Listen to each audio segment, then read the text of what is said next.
The Fyrún Saga continues, as I'll be exploring all of the gym leaders found in the Fyrún region, as well as their various Pokemon teams, which would vary depending on when in these conceptual games you choose to battle them. As usual, I'll also give a little insight into my creative process involving their designs, any inspirations that inspired them, as well as the real-world inspirations for the towns they reside in, and some of the unique Pokemon found in the neighboring biomes. I know this is the video a lot of you have been looking forward to the most, so let's jump right into it and explore more of the Fyrún region. A fantastical place with a variety of diverse and breathtaking landscapes, each housing magical and mighty creatures known as Pokemon, wielded by fierce warriors known as Pokemon trainers. Over the next several videos on my YouTube channel, I plan to take you on an epic adventure through my imagination as I'll fully explore the sagas of the Fyrún region just as they would unfold in its conceptual games Pokémon Brain and Pokémon Brawn, introducing all of the characters you'd encounter on your journey and their Pokemon teams, including some familiar faces from all over the Pokemon world. But first, you must select the starter Pokemon that will be accompanying you on your quest. You have the Grass Cub Berry, the Fire Pony Faloga, and the Bubble Crab Crabub. So which of these three will be your secret weapon in the Fyrún region? I've been exploring the Fyrún region in an ongoing series here on my YouTube channel and on my Instagram page at Pokemon_regions, commissioning a variety of talented artists to help bring all of my ideas and designs to life, and take you on an exciting journey through my imagination in my own little corner of the Pokemon world inspired by Iceland and Norse mythology. So if you enjoyed this video, please make sure to hit that like button, and if you'd like to learn even more about the Fyrún region, for those of you who are new, I highly recommend checking out some of my previous videos introducing all of the Fyrún region's Pokemon, as many of which will be featured in this video on the various gym leader teams, or in the various locations I explore. At the very least, I recommend watching my last two videos kicking off the Fyrún Saga, as they really set the stage for the story and introduce its core cast of characters, once again many of which will be popping up throughout this video. While I've sprinkled a lot of these characters in some of my previous videos, I cannot wait to finally be able to share all of them with you, as well as their Pokemon teams. As most of you know, these games would be open world, while still maintaining a fairly linear story structure, as you witnessed particularly in my last video introducing the feud and members of the two rival teams, Team Brain and Team Brawn. Given how much I jumped around the story and map in my last video to all of their various battles throughout the region, outside a couple more remaining rival battles, these teams won't be popping up as much in the next couple videos, as I've already covered most of their roles in these games. But those of you who watched that video will now know where and when they pop up on your journey and how that will all unfold. As far as the gym leaders go, you can face them in almost any order, but they are tiered into 3 groups for story and balancing reasons, mostly depending on where they're located on the map and how those locations play into the story, being the early game, the mid game, and the late game tier, each having at least one gym leader you must defeat in that tier. The early game would be the start of your journey, and the first 2 gym battles, where they'd have lower levels, smaller Pokemon teams, etc., with Rock-type specialist Julia being the first gym leader you must battle, as defeating her is your prerequisite to join your rival team. The Dragon-type specialist Fangtasia would be the mid-tier gym leader you must face, meaning either your 3rd, 4th, or 5th gym battle, as both the rival teams would try to hijack their fashion show at this point in the game to recruit new members, leading to a bunch of family drama and Ragnar's big reveal to their brothers, each being an admin of the rival teams. So this is another key moment in the story. Whereas the last mandatory gym leader for the late game tier, being the last 3 gym battles, would be Steel-type specialist Sigrún, as her gym is located right before the rainbow-colored Victory Road, inspired by the Bifrost Bridge leading to an Asgard-inspired city where the Fyrún Pokemon League is located. So due to her location on top of this summit, she would be the last gym leader you face, and the most challenging. Please know, with the exception of these 3 trainers, that the order I go in within this video is not set in stone, but this is the order I'd recommend facing them in for the best experience possible. So let's jump back to Julia, as I explained why you'd have to battle her in the last video, but didn't get the chance to formally introduce her or her ravishing Rock-type Pokemon. Julia's gym is located in My Rock Town, a peaceful and picturesque seafront town beside Savatorok Black Sand Beach, its sea cavern, and the surrounding Onyx Isles located off in the rough Arctic seas. This town is inspired by the lovely, picturesque town of Vik in South Iceland. known for its beautiful fields of flowers and its black sand beaches, which in the Fyrún Region would be home to a variety of unique Pokemon, especially of the water and, you guessed it, rock typing, which is actually why I decided to make her the rock type gym leader, as I tried to match all of the gym leader types to the types most commonly found in the areas around them. And of course, I also had to look at the Pokemon of each type found in the early game, and most early game gym leaders usually have the Route 1 bug or bird, and given that I needed her to have a forge form, I needed a Pokemon that evolved early on, and the Route 1 bugs usually fully evolve really early at levels like 10 or 12. So I felt the Route 1 bug Dimoth would be the perfect fit for her ace, because I needed it to have a forge form, and it would be able to access that forge form right off the gate. All of the gym leader teams are structured that way, so their ace Pokemon and forge form weapons would be available at any point within the journey, because them wielding their forge form weapons is a big part of the story and this adventure, as Champion Odin has requested that they all use forge form weapons to help combat Teams Brain and Brawn in their plans to conquer the Fyrún Region.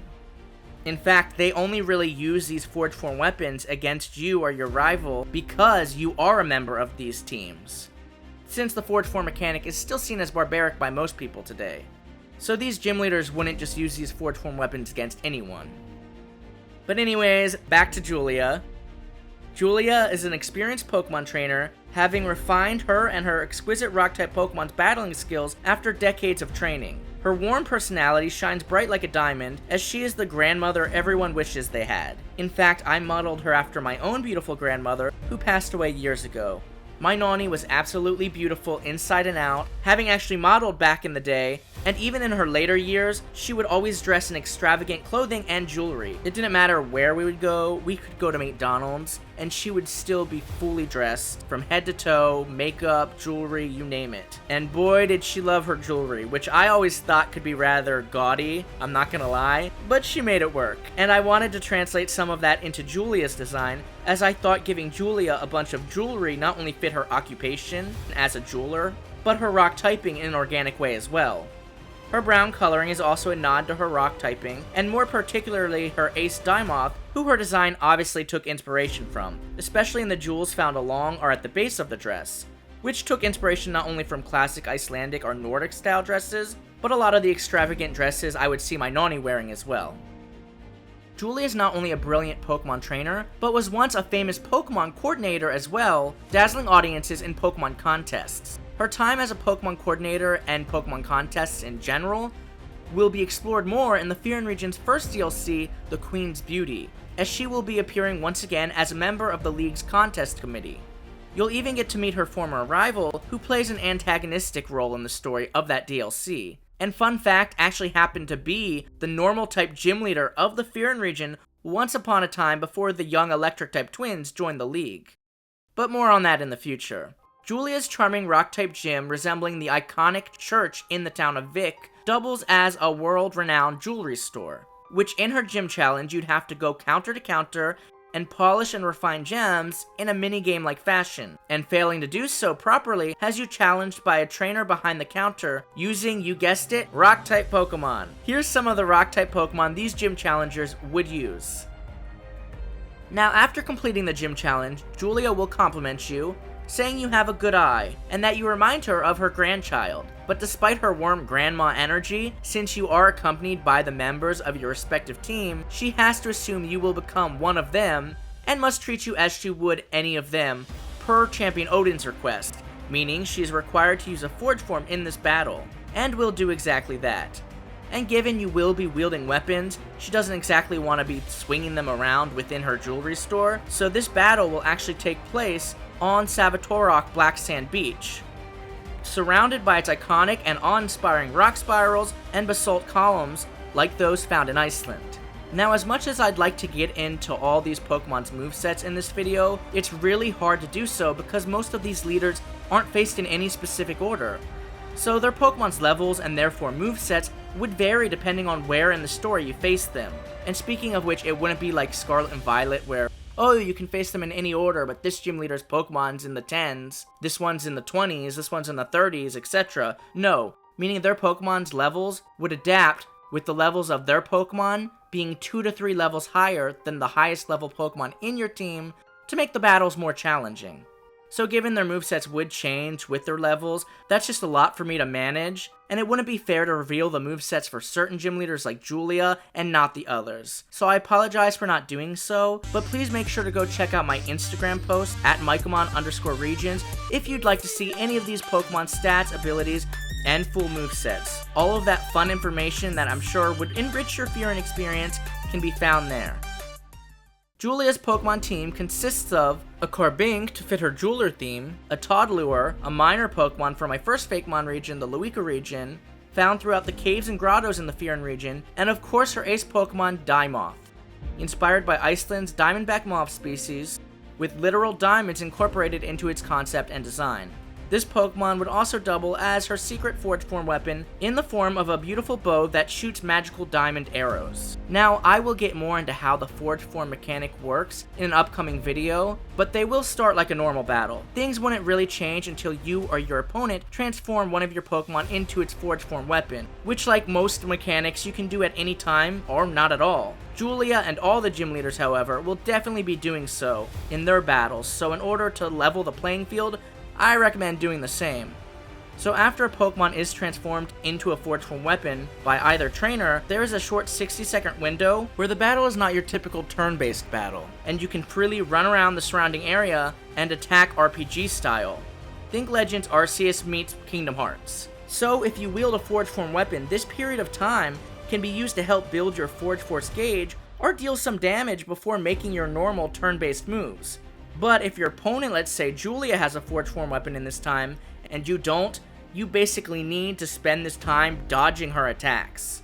Speaking of which, as her Diamoth bow is a Piercer type, it has both close range attacks, using the blade of her bow, or even long distance attacks, shooting off diamond arrows. So evading her attacks may prove to be challenging, but you can hide behind larger rocks on the beach to give you some coverage from her long distance arrow attacks. After this 60-second free period is up, both players use their previously selected turn-based moves, and then select their moves for the next turn, which were selected before this period, and then after this period, they select their moves for the next turn, and so on and so forth. So after you use these turn-based moves, there's yet another 60-second free period to get some damage in and try to build your Forge Force gauge up, as doing so either lets you use your powerful finisher move, reinstate your shields that work like raid bosses when first using your Forge Form, or even switch out to another Forge Form weapon in your arsenal. After doing any of these, the Forge Force gauge is depleted, that is until you fill it up again, which is done by dealing damage both in your turn-based attacks or in the RPG freestyle period. It's also important to note that oftentimes in these RPG style free periods, mini bosses in the form of powerful wild Pokemon from the surrounding area will enter the battle for this free period, either attacking you or your opponent, so you can choose to evade them or spend your time defeating them, which is yet another way to help build up your Forge Force gauge. In fact, this is the fastest way to do so, as they are a lot easier to defeat within this limited time period. For example, here's some of the Rock-type mini-boss Pokemon that you would encounter in this specific gym battle on the Black Sand Beach against Julia. Like I said, in this free period, these mons are fairly easy to defeat as long as you dedicate yourself to doing so. Think Heartless, or Nobodies, or Dream Eaters in Kingdom Hearts.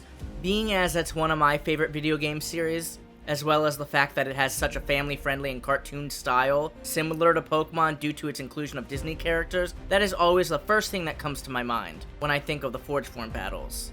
After defeating Julia, she will gift you the Gem Badge and TM69 Rock Polish. The accompanying Team Grunts from your respective team who were cheering you on are over the moon to witness your victory, as that means you will officially be welcomed into their team. Julia, impressed by your obvious bond with your Pokemon, is disappointed to hear that you will be joining this team, but says she made plenty of mistakes when she was your age, and truly hopes you don't learn from this one the hard way. As Julia is required to be the first gym leader in the story, her team wouldn't have as many variations as most of the others, but I figured I'd at least show you her complete rematch team in the post-game. Her final team would consist of Glimora, which would naturally have its Toxic Debris ability to set up Toxic Spikes, Carbink, Veranian Crobat, Palbull and its powerful stacked form, Treasure, and of course Diamoth, which would once again act as her signature Forge Form weapon that she wields in this battle. The theme of her team is beauty, as I obviously wanted to use a lot of the new Rock-type Pokemon native to the Fyrún region, but also sprinkled in Rock-type Pokemon that played up her whole jeweler or gem theme such as Glamora, Carbink, and Treasure. Also, before we move on, I wanted to give a quick shout out to my good friend, Trainer Mats, the phenomenally talented artist I commissioned to draw all of these characters and Forge Form weapons. I always have so much fun working with him, we work great together. So please do yourself a favor and make sure to go check out his and all the other amazing artists I commissioned to bring my ideas to life's Fakemon projects as well. The links to all of their pages can be found in the description below, so please go give them some love. Now let's move over to the rural town beside the Lowford farmlands, where you met Elite Four member and ground type specialist Birkir in my last video, who is actually the son of the grass type specialist located in this town, Birkir. As you can see, the apple doesn't fall far from the tree. This town is inspired by a real farming community and town in Iceland, home to the Icelandic Museum of Witchcraft and Sorcery, which is why you'd find a lot of ghost-type mons here, like the Frinian Firo, Limbu, or Kamara lines at the nighttime. Kamara and its evolution Dreamin are found hunting most of the towns and cities at night in the Fyrún Region, but this is their favorite spot. I actually almost made the gym leader here a ghost-type specialist due to all the ghost types found in this location and its museum, but the region just had so many amazing and powerful ghost types, and the divine Pokemon Adlodin being one of them, I decided to make Champion Odin a ghost-type specialist instead, so they got the recognition they deserved. But since it is a farming community next to the farmland, I figured the grass typing would work just as well. So now let's take a look at Birkir, the grass-type specialist. Birkir is a farmer whose family has been in charge of running the Lowford farmlands for centuries since the region was known as the Cedar region. And these fields were first fertilized and used by Voyage Clan farmers such as Oliver. Birkir is a jolly man with a big heart. He loves both nature and Pokemon, spending most of his time outside tending to the Lowford farmlands alongside the wild Pokemon that reside there. He enjoys getting his hands dirty, especially in battle with his mighty grass-type Pokemon, which make the most of their surroundings. Yes, I did take some slight inspiration from Hagrid for this character's design, at least in the jacket, mostly as I wanted him to look jolly and like a man of the land. But his main inspiration is actually from yet another important person in my personal life, who was a vital part of my upbringing and still is a close family friend. So a lot of his character traits as well as his appearance were inspired by him. And I also added things to his outfit to make him look more like a farmer, such as overalls, with the design down to his dark green hair consisting of earthy colors to reference his use of grass types. And I also wanted to make his hair and beard look kind of bush-like. Birkir's gym challenge takes place inside his Pokemon gym and barn, collecting and stacking barrels of hay, with the gym challengers inside being farmhands using grass types such as these. After completing the gym challenge, you'd battle Birkir out in the fields of the Lowford farmlands, just as you did his son Birkir earlier on. Now Birkir doesn't have to be faced in any order, so here are the various Pokemon teams he'd use depending on when you battle him throughout the game. His team consists mostly of native grass types as well as farmed-themed Pokemon such as Gogoat. Of course, each team would use his ace Pokemon, Yggdrasil, which is based on Yggdrasil, the world tree from Norse mythology. Although it's a third stage evolution, it's accessed through trade evolution, so him having it earlier on makes sense. Yggdrasil transforms into a formidable forge form, a massive hammer of the Wrecker type, which he will wield in this battle. Each forge form weapon class has its own playstyle and perks, both in the freestyle and turn-based sections of battles. Wrecker type weapons, for example, move the slowest in freestyle sections, but they also pack the most punch, doing the most amount of damage, so you can really leave a mark before even selecting your move. Wrecker attacks also cannot be blocked in these sections unless your opponent is wielding a defender type. However, blocking does at least lessen the damage dealt if you're not wielding a defender weapon. So after he starts using his forge form weapon, make sure to keep your distance and dodge him as much as possible, because his attacks will leave a nasty mark. He can also take a hit thanks to his Yggdrasil's honed HP and defense stats after transforming into its forge form, because after wielding a forge form weapon, the trainer basically has the enhanced stats of that Pokemon they are wielding, including their HP and speed. The farmlands you are battling on has plenty of hills, which he is slow to move on with his massive hammer, so make sure to make the most of these and stay on top as much as you can. I'd also recommend maybe using Piercer type forge forms, as they have long distance attacks, which you can really utilize from at top of these hills. But if not, I recommend spending these freestyle sections just evading him and defeating the mini-bosses to help build up your Forge Force gauge. The mini-bosses you'd face in the freestyle sections of this battle, after either of you pull out a Forge form, would be Trevenant and Troglodyr. If you couldn't tell, for all the mini-boss Pokemon I pick for these sections, they're always fully evolved Pokemon, most of which looking bigger or a little more monstrous or human-like. So it's never as if you're attacking a cute little Pokemon or animal with your Forge form. In fact, in the wild, any smaller Pokemon you attempt to attack with your weapon will automatically flee. But I don't see attacking a Pokemon with a Forge form any different than a Cleaver or Tinkaton attacking a Jigglypuff, to be honest. As plenty of Pokemon already use lethal weapons or have them as part of their anatomy, yet there's no bloodshed in these Pokemon battles, and it's not gruesome. We all just suspend disbelief, and this would be no different than that. After defeating Birkir, he will laugh it off, saying he must be out of shape to have lost to a kid like you, but says you have earned your victory fair and square, and that you and your Pokemon should be rewarded for your hard work, as he gifts you the Root Badge, modeled after the Norse symbol for the World Tree, and TM61 Bullet Seed. He then says he should probably get back to work, but thanks you for the fun battle and tells you and the team grunts who were cheering you on to stay out of trouble, and that small communities like his own don't want to be involved in either team's drama. Next, I'm going to jump over to the Dragon-type specialist Fangtasia in the region's capital city, once again inspired by Iceland's capital city. I already went into the circumstances and what led up to this battle in my last video, as it involved family drama with both of Ragnar's older brothers, each being a team admin for the rival teams. For those of you who are new, Ragnar is a non-binary character and one of the main characters within the story of the Fyrún Region, as they were inspired by a friend of mine growing up who was unapologetically themselves despite all the hate they received, and in doing so encouraged me to be myself. Actually, I took some inspiration from a few friends who had this kind of positive impact on my life and shared these strong, courageous traits.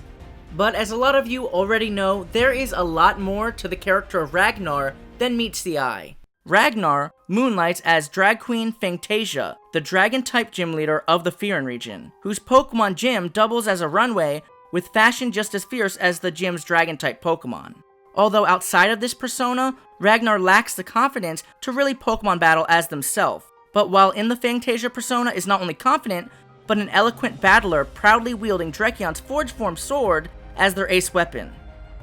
Fangtasia's design was inspired by various drag queens, primarily an armored dress made famous by drag queen Simone, who my friend Ali introduced me to. Fangtasia features the same color scheme as Ragnar, with a nice kiss of gold added into the armor, and now the rainbow colors on the blazer are more prominently featured along the bottom of this beautiful dress, referencing the dazzling northern lights. I thought having a drag queen as the dragon-type gym leader was too good of an opportunity to pass up, especially for an Icelandic-inspired region, as the LGBTQ+ community is actually heavily supported both in Iceland and even Norway, as same-sex relationships were decriminalized over 50 years ago, far ahead of their time. So I not only know firsthand just how important representation in franchises like Pokemon can be for many, but given what a vital and beautiful part of Iceland's culture this really is, I wanted to reflect that in the Fyrún Region. But as for your gym challenge, it is a mini-game judging the outfits in the aforementioned runway fashion show that you stop Teams Brain and Brawn from crashing, as the runway models would challenge you to a Pokemon battle using their dazzling Dragon-type Pokemon in order to impress you. After completing this challenge, Fangtasia will step onto the stage, and it's here on this runway where you'll have your battle, with a live audience cheering you both on. Fangtasia, having to be battled in the mid-tier, only has this one team, consisting of Dragon-type Pokemon I felt fit their theme of beauty and confidence, including their ace Pokemon, the Dragon-type Evolution, the dazzling Drekion, making the most of its multi-scale hidden ability and new move, Miracle Scale, allowing it to heal after dealing damage. Drekion also has a Forge Form weapon Fangtasia will wield in style, being a shimmering sword of the Slasher type. Slasher types may not deal a lot of damage in freestyle, but since they are the most swift of the weapons and perform the most combos in their attacks, the damage can add up, so Fangtasia will slowly be slashing away at your health, even in heals, with the Dragon-type mini-bosses entering this battle being Dragonite and Gudra, so make sure to defeat them in order to fill up your Forge Force gauge and end this battle as quickly as possible. After defeating Fangtasia, you will be gifted the Miracle Scale TM and Colorful Scale Badge. Fangtasia once again will thank you for all that you've done for them and giving them the courage to reveal their true identity as Ragnar to their big brothers. However, this touching moment will end with them once again insulting your outfit, followed by a good laugh between the two of you. Here is Fangtasia's rematch team, which is unique as they will not only be the only gym leader to use a new Forge Form weapon in this rematch battle, as they will now use the region's Ice-type pseudo-legendary Jotundra's Ice Hammer to deal massive chunks of damage in the freestyle section, but they also feature a new Fyrún Pokemon on their team, Iridescil, not yet obtainable in the main games, and won't be until the region's second DLC, but given how much this mon fit Fangtasia's team and themes, I had to include it, and I always think it's cool when DLC or future content is teased. And I mean, realistically, who's to say Ragnar or no one else you'd encounter in your journey hasn't been to any of these new locations and encountered some of these Pokemon found there, such as Iridescil. Just because you haven't doesn't mean no one else has. So expect to learn more about Iridescil in the King's Bounty DLC video.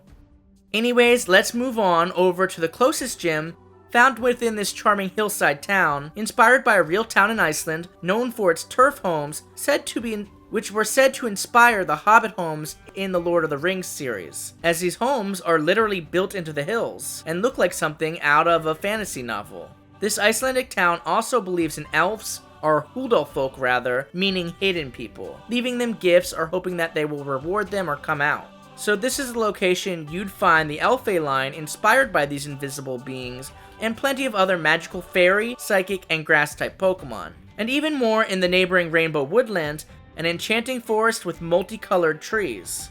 You'd actually encounter Ludvik here, as he threatens you as he sees you, as Team Brain or Team Brawn scum, a plague to the region, saying not to dare approach his gym unless you are prepared to be handed a humiliating defeat. Ludvik is quite a strong personality, or should I say, Lord Ludvik, as he's Fyrún royalty, something that he won't let anyone else let down, as he comes across as a total snob, looking down on those he feels are beneath him, which is almost everyone, but especially the members of Team Brain and Team Brawn, as he views them as delinquents. So naturally, being a member of one of these respective teams, he isn't a fan of you or your rival. Ludvik is a skilled Pokemon trainer and Forge Form fighter whose every move is executed with perfect precision. He doesn't waste a single movement or second in battle. He is also able to counter almost any attack with ease using his ace, Huldolfolk's magical Forge Form Scythe. Ludvik's design is actually not at all inspired by Legolas from Lord of the Rings, which I know a lot of you in the past have assumed. But I can totally see why you would think that. Instead, I based him on several elf or fairy warriors or kings I've seen throughout various other media. And as far as his design goes, I wanted him to have elf-like ears and long regal pink hair to reference his use of fairy types. I also think it's important to note that Ludvik is very flamboyant, with his personality being inspired by the character of Siegfried in Yu-Gi-Oh!, who used a Valkyrie-themed deck, which is why I made the connection to the Fyrún region and its Norse themes. So any of you who watch Yu-Gi-Oh!, that's kind of how you could expect him to act. Ludvik's gym challenge would be to find several invisible Elfay throughout the village and avoid being spotted by gym challengers with their own fairy-type Pokemon, who you'd have to battle otherwise. After finding all 25 Elfay, you will be able to battle Ludvik right within the grassy hills of the town, as he wants a live audience to humiliate you in front of, as he promised back in the Rainbow Woodlands. He'd be using the following Pokemon teams depending on when you face him on your journey. Due to the central location of his town, you could literally face him at almost any point in the game. But the later you wait, the harder the battle would become, as he has some really cool Pokemon. I'm especially drawn to the Pokemon in his later teams, especially his rematch team. Ludvik's fairy-type team is inspired by magical creatures such as elves, goblins, witches, and fairies.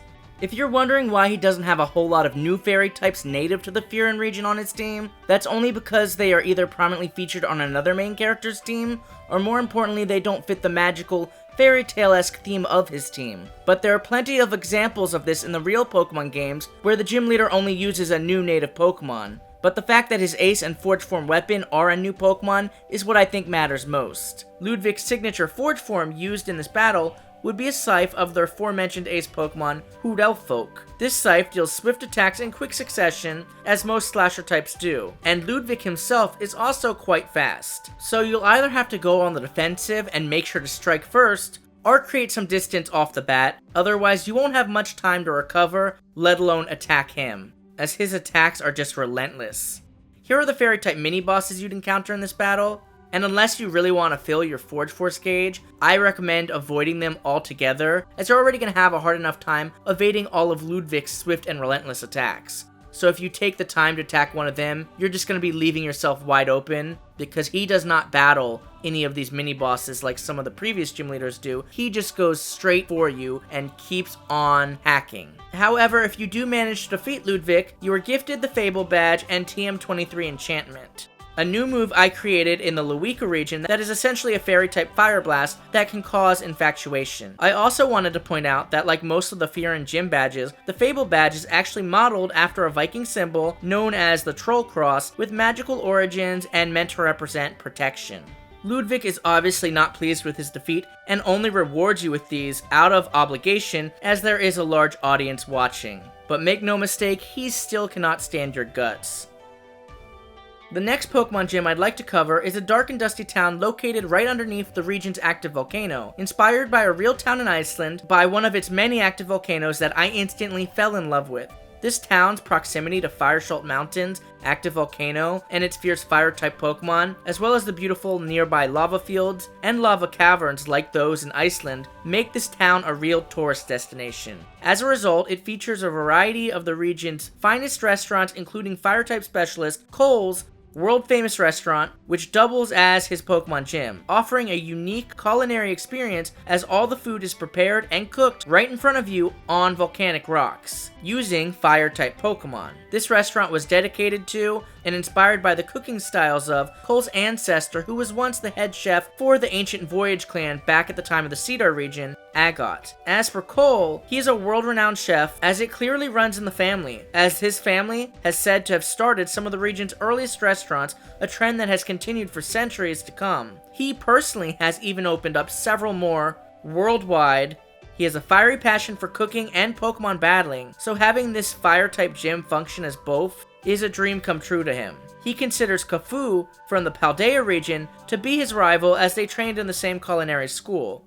But he gets infuriated anytime anyone even mentions Kafou's name, so I don't recommend doing so. In fact, he often explodes at his kitchen staff with heated outbursts over the smallest mishaps. This is only because he is a perfectionist and total workaholic devoted to his crafts, with very little free time outside of work. So some of that stress builds up and is often released upon his employees. However, they all have nothing but the greatest respect for him, as they know just how much he puts into everything he does. And outside the heat of the kitchen or the dinner rush, he's quite a nice guy. Cole is inspired loosely by world-famous chef Gordon Ramsay, as well as someone very near and dear to me, with some slight tweaks like his fiery red hair and beard. His name being an Icelandic name that sounds like coal, as in the coal you burn, and it also happens to be the name of a popular Icelandic restaurant, which I thought couldn't be more fitting. Being a chef, he's of course wearing a chef's coat, lined with the restaurant's logo and blaze badge symbol along the bottom of it. The same one featured on the bottom of his ancestor Agot's Team Voyage apron, which I thought would be a nice callback.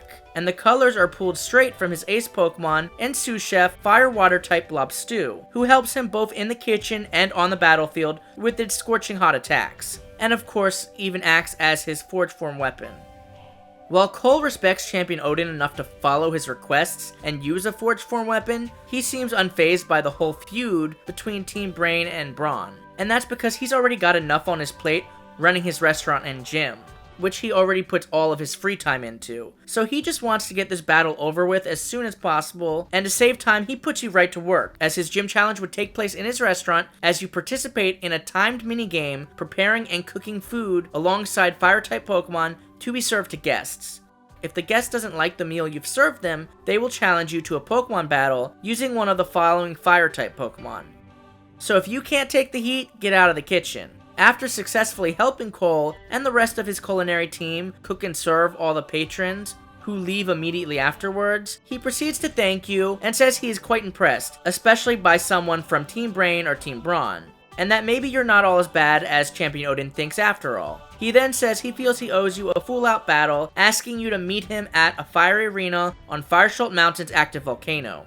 Now this battle would be a challenge because like the volcano area in Pokemon Legends Arceus, against Hisui and Arcanine, you'd have limited space in the freestyle sections of this battle as you can't touch the lava. But unlike Legends Arceus, you can actually fall into the lava, which would cause you to lose the battle immediately. So stay vigilant, as his main motive in the freestyle sections of this battle would be to knock you into the lava, as he would come at you, swinging his Lopstu's Forge Form axe, trying to knock you in. You'd also have to contend with mini-bosses in the form of fire-types Ceruledge and Armarouge. So avoiding falling into the magma of this volcanic environment will be your biggest challenge in this battle. Actually, I would recommend using a Defender-type Forge Form, a shield, as while you're wielding one, you take no damage without even having to block, unless dealt by a Wrecker type weapon, of course, which Cole is not wielding, so you are safe. And if you do use the block mechanic and time it perfectly with an enemy attack while wielding a Defender type weapon, you can actually deal damage back to that opponent.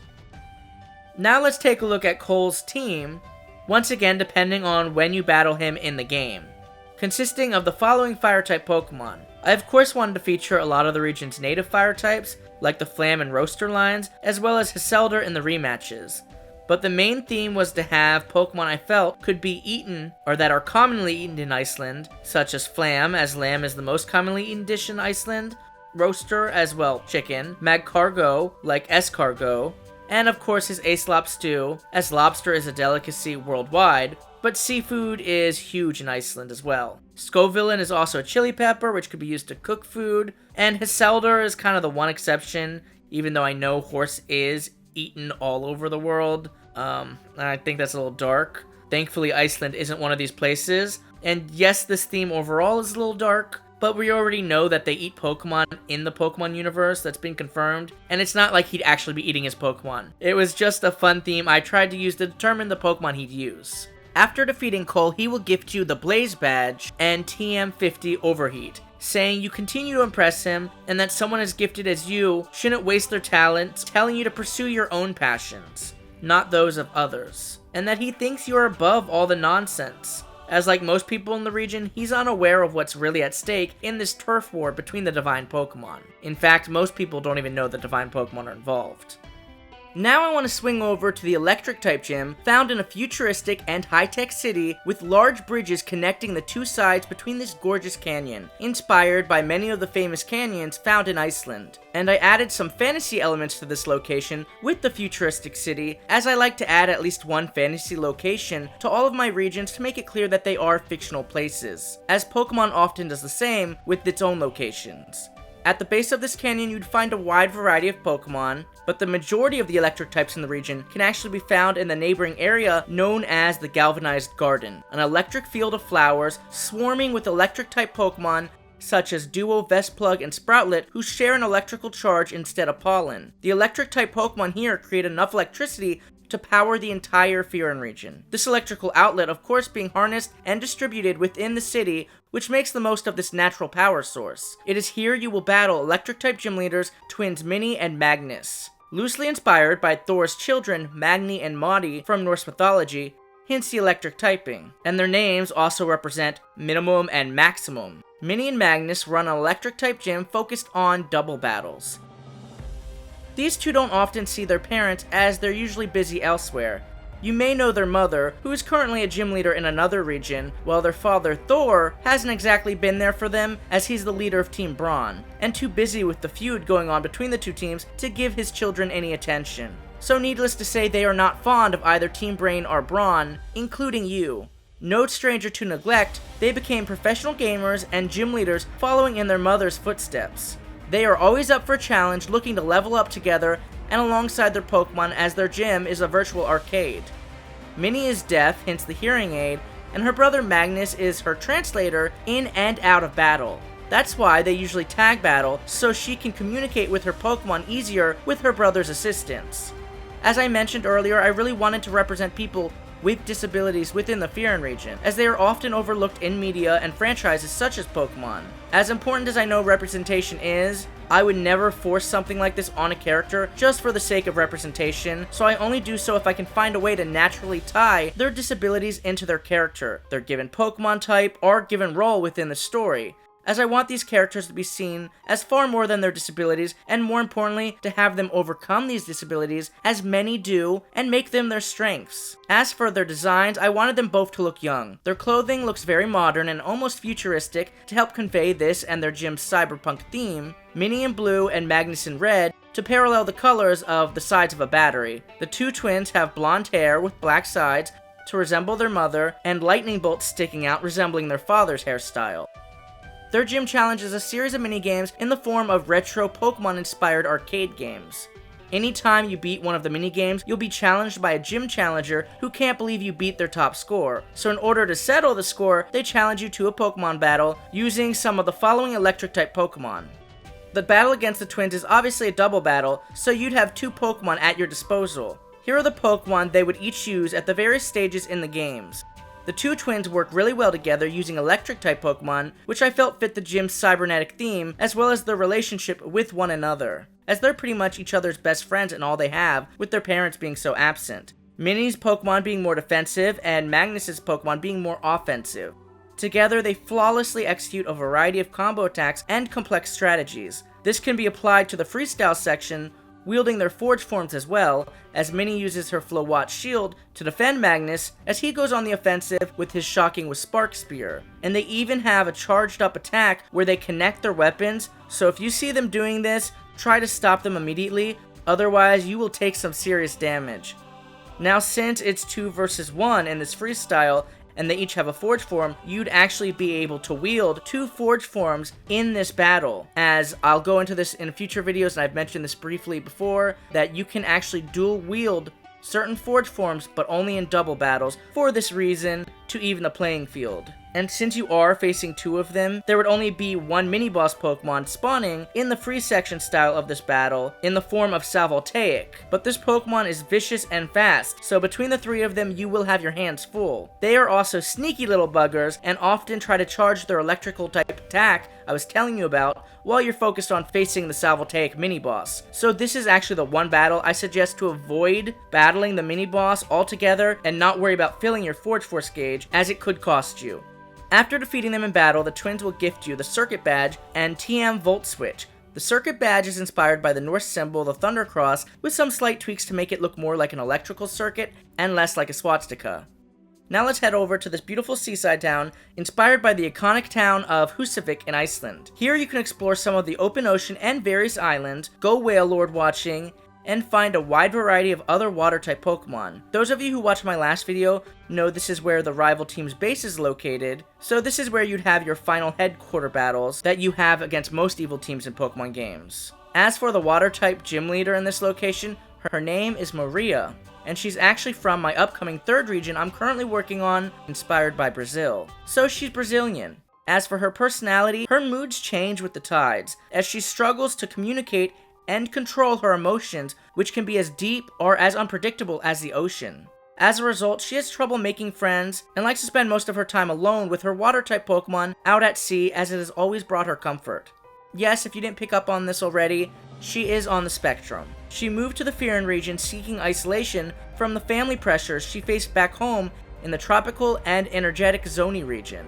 She's never felt more at home than she does within the peaceful bayside town of Húsavík, known for its beautiful boats and expert fishermen. Her design is based on Arctic fishing gear or clothing, as she does spend most of her time out on the Fyrún's rough Arctic seas, but this outfit and design includes cool oceanisk colors, but dulled down a bit, with most of them being grays and blues to reflect her struggles with her mental health. As I mentioned earlier, I really wanted to represent those with disabilities in this region, and Maria represents mental health issues, as that's something I personally struggle with. And as I mentioned earlier, she is also autistic.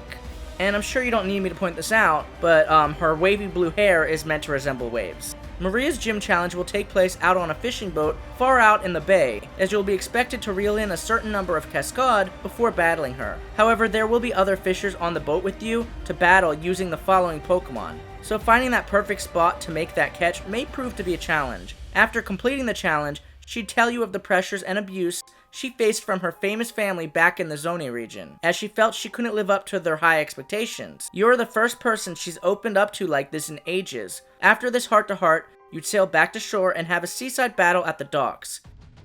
Here are the following Pokemon she'd use depending on when you'd face her, and her ferocious Catlantic, who is her Triton Forge form and doubles as her secret weapon. Her team has an ocean theme, as all of them are based on creatures you'd find out at sea. And of course, here's her rematch team as well, which like the Fire and Grass leader, would include the water starter Vicrab on it as well. In the freestyle portions of this battle, she likes to keep her distance and wait for you to strike, unless she sees the perfect window of opportunity, as the mini-bosses here are Palafin Hero form and Joffle Nemesis form, so you'd have a lot to contend with. She almost lets them do her dirty work, waiting for you to be vulnerable before striking. However, if attacked, she will fight back with a Fury, using her Triton's pointed attacks. And as a Piercer type, don't forget, she can throw it with long distance attacks at her disposal as well.